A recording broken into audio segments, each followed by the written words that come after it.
what are the hottest market segments you're currently looking at as a VC? Now, you spoke about the technology aspect, which is sort of an Yeah, underlying thing in each yeah, venture yeah, that you look for. But other like yeah. standalone ones, are there any that you sort of? Yeah, so all our investments are technology enabled, right? So technology is sort of the bedrock, and then within that, what are the spaces? So let's talk about that. So I look at consumer, which means that anything that touches you and me and people like us, consumers, right? Which is what I find exciting. So within that, I think some spaces that I'm particularly excited about. One is gaming. I think you've seen just the massive rise of gaming. COVID has accelerated it, and I think there is huge white space in terms of whether it's platforms that offer gaming, different kinds of games to cater to different audiences, but also infrastructure within gaming that is super exciting as a space. So just one broad sector is gaming. I think audio, right? I know we're on a podcast, but I definitely think audio is under leveraged, and some exciting companies. We've seen startups building in the audio space, so that's super exciting. Social commerce, I think there is a large portion of India which cannot be catered to by the Amazons and Flipkarts of this world, and so you need interesting social commerce players to reach these consumers. So super excited about that. And lastly, B2B marketplaces. So as just like what Amazon and Flipkart have done for the consumer side, I think there will be platforms similar across businesses, right, and for business consumers to use. So these are some of the sectors that I particularly am looking at, and I find quite exciting. Yeah, yeah, yeah. I mean, the kind of innovation that, in a very weird way, that COVID has enabled people to come up with. I think it, Yeah, in a way, that's a good thing that has emerged out of this. Now, of course, it's terrible that people are, losing their lives, and India, like, so currently yeah, is going through this crazy situation.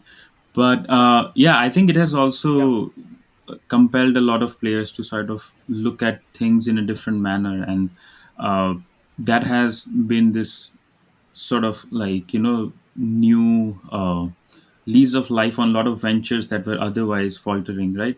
And gaming, of course, yeah, it's, I everybody knows the Twitch success story, but yeah, it's crazy how, like, esports and a lot of other things here, yeah, where people are yeah, going out and specifically building infrastructures for these kind of uh, absolutely.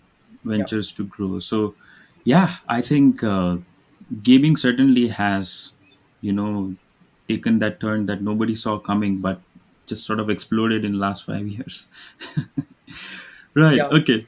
and gaming is also such a social phenomena, right? So I always also look at gaming just as a like social network in itself. I mean, today a lot of the large gaming platforms are used as social networking hubs and for people to use as a place to hang out. In fact, right, a lot of younger millennials and Gen Zs, yes, look at gaming as a way to keep in touch with friends. Actually, so super interesting how all these trends are converging, and I think gaming will be the next kind of social media over the next 10 years. So definitely something to look out for. Yeah, yeah. I think the only kind of networked gaming that I remember that I last did was the Counter Yeah. Strike, Yeah, and we used to have this LAN tournaments yeah, where it's yeah, just yeah. Counter Strike. Like, still, it's restricted to just It's one big. location Yeah, because it's yeah, LAN. It was not like this whole multiplayer thing that it's right yeah, now. But yeah, college fests are a great place to identify these kinds of talent where it's just people showing up absolutely, from different colleges and just absolutely decimating the absolutely. competition.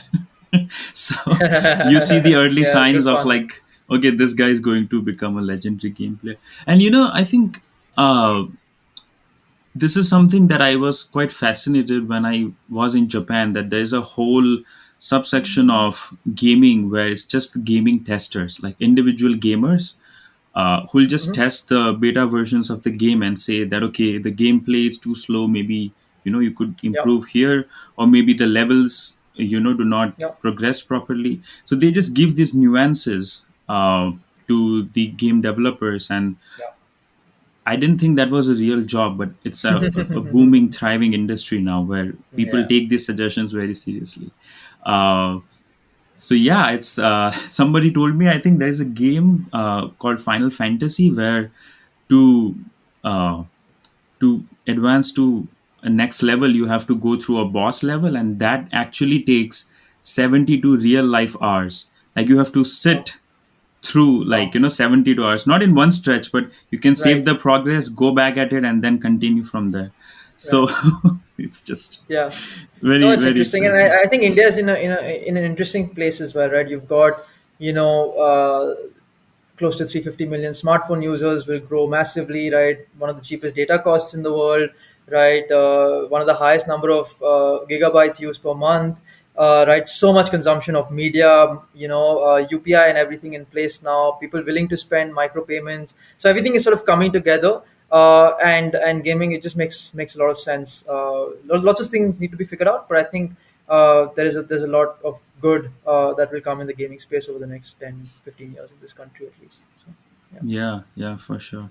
And I feel like I've become that old uncle now who like looks at these younger kids playing these games, and I was like, Yeah. back in my days, we only had like a little, handheld video game or something like that. Yep. Like Yep. PlayStation was radical for me. I remember. I'm like, oh, you can play a game on a console, and because my family deals in electronics, Ah, okay. I would be the first one to get all those fancy gadgets. Like, so whenever Yeah. there's a new PlayStation, it Yeah. automatically comes to me. And Nice. so I've not played games for a very long time. I mean, on my smartphone I do sometimes, but it's Yeah. just like it has evolved to such an extent that I just am You fascinated feel by. out of like a fish out Yeah, of water almost, right? It's just yeah, sometimes, so. Yeah. because the Yeah. games are Yeah. very much complicated now, right? In the sense that there's the whole social element to it, there's an e-commerce Yes. element to it, Yes. uh, customization and all of those things. So sometimes I find it overwhelming. I'm like, there's so much Yes. customization, it's easy to Yes. get lost in Yes. details. So which is why you're seeing some games like Among Us, etc., which are super simple, right? And people who are a little intimidated by the very complex games are attracted to which is what I'm saying. I think that's a white space. For example, like female-oriented games, right? There's no real female-oriented games, or games for people over 60 years old, for example, right? I'm just making stuff up, but like large swords of customer segments which are overlooked by game developers, and I think those can be large markets as well. So lots of exciting things for people who are intimidated by mid and hardcore kind of gaming. So Yeah, you can certainly count me in that category. yeah, for sure. So